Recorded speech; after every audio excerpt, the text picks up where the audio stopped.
Since we're leaving from Kearney, looks like we're gonna fly right over the Ray mine. So what does it tell us a little bit about what the major concern is, Raj? Oak Flat in this Dripping Springs area we're going to visit first are very sacred to Native Americans, especially the Apache tribe. There's the loss of its sacredness, and the other major concern is water. We just don't have enough water to go around. We've got Ray Mine sucking a lot of water. We've got the Pinto Valley Mine sucking a lot of water. It will pass by an area where they're planning a housing development that would house 2 million people. 2 million people? Yeah. And there's just not enough water for everything. There's both the water quantity and then the water quality issue. First point we're going to visit, basically the Dripping Springs area has been a collection of ranches and basically people that are just want to get away, and that's Wind Spirit right there, I'm pretty sure, yeah. So, Wind Spirit is an alternative community that was started in the 80s, and they're very devastated by this whole process. What Rio Tinto's been trying to do is buy out as many of these local landowners as they can, because the toe of the tailings dam would be just 4 or 5 miles upstream from the Dripping Springs wash, and the tailings facility would hold 2.5 billion tons of waste. The tailings dam would be almost 500 feet tall, and it's made of a construction method that isn't the best method. It's centerline, modified centerline, rather than a downstream dam construction that would be safer.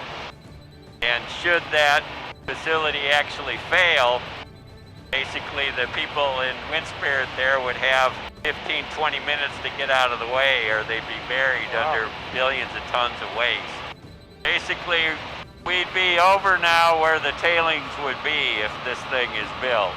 Now, from the top of this tailings dump all the way over to Superior, they have to get all of that waste material from the processing facility to the tailings dump, which is over 20 miles. And it's through this incredibly rugged territory. These all owned by the same people? Well, a lot of this tailings site is a combination of state trust land and private land. Then Oak Flat, we can actually see Oak Flat to our left now. We can see the electrical substation. That's where power for this mine would come from. And then right in front of us, we can see the Pinto Valley mine, and just to the left of it, we can see the Carlota mine. So everything's packed in tight here. Now you can see this incredibly rough territory here, where they would have to put this tailings pipeline. This is the Pinto Valley mine right ahead of us, and now we can see a little bit of the Carlota mine there to the left. Geez, Bruce, I didn't realize how close together all this stuff is. It's amazing. It's just like one big area. Yeah, Blows my mind out. What's the issue up here? The issue up here is the Pinto Valley mine, which originally was owned by BHP, the minority owner of Resolution Copper, owned this mine, and they sold it to a European company called Capstone. And now they've got a plan in front of the Forest Service to, you can see water now in the bottom of the pit of the Carlota mine. But back to Pinto Valley, they want to expand it. When they expand it, the tailings facility number 4, which was what we're most worried about, would be the tallest tailings dam in the world. It would be in the neighborhood of 800 feet tall. We can see it now. This is number 3 to our left. And then this big kind of C right in front of us is tailings facility number 4. And the dam for that, we visited it from the road below in February, and it looks like the the tailings dam is already saturated with water. These dams are basically made out of the tailings themselves, and when they become saturated with water, they can fail. And it's kind of inconceivable to us that the Forest Service would allow basically another 300-400 foot of tailings dam to be added on to a dam that's already compromised.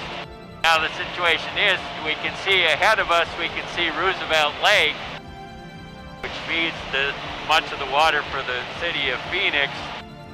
So if this dam would fail, it would go down Pinto Creek into Roosevelt Lake and contaminate Roosevelt Lake.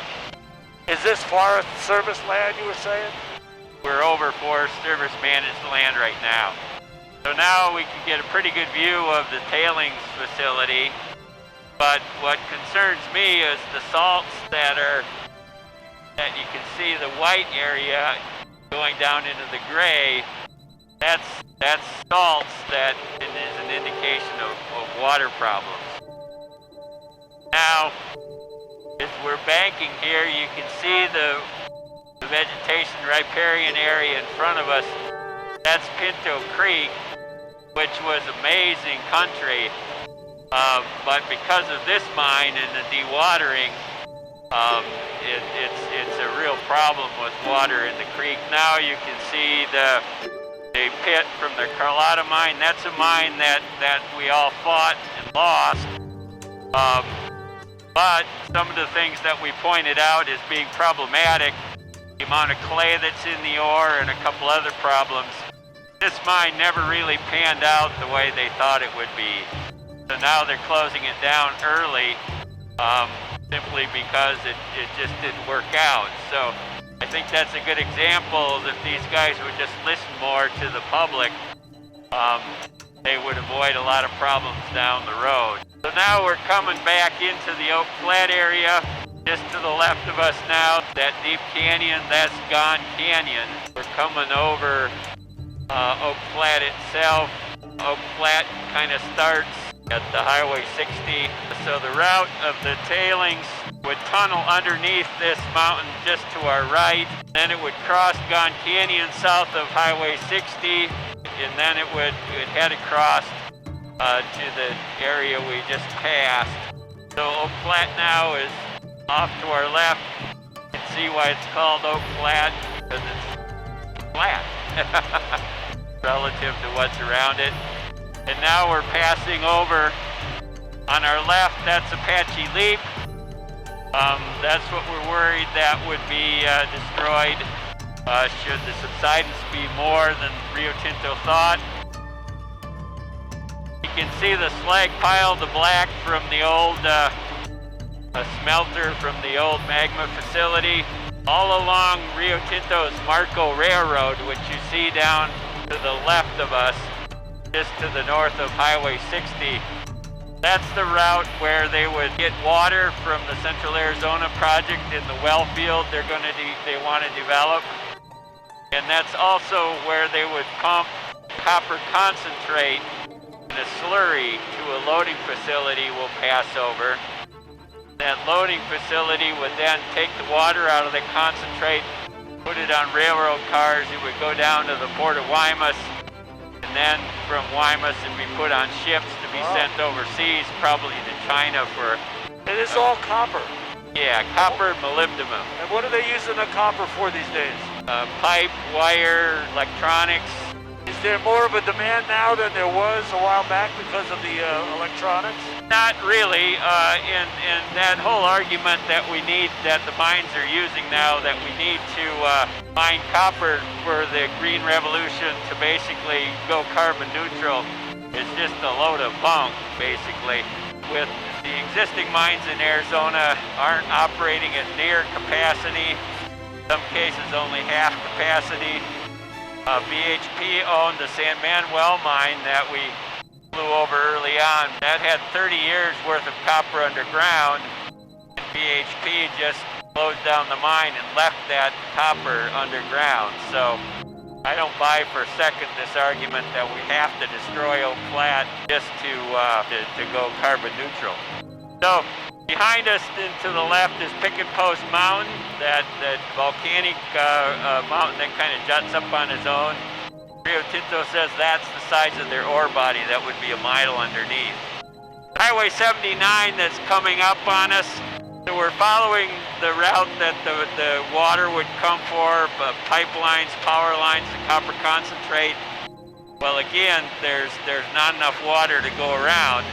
Now, I think somewhere right below us, the Arizona State Land Department just sold 2,000 acres to a developer to start this vast planned community.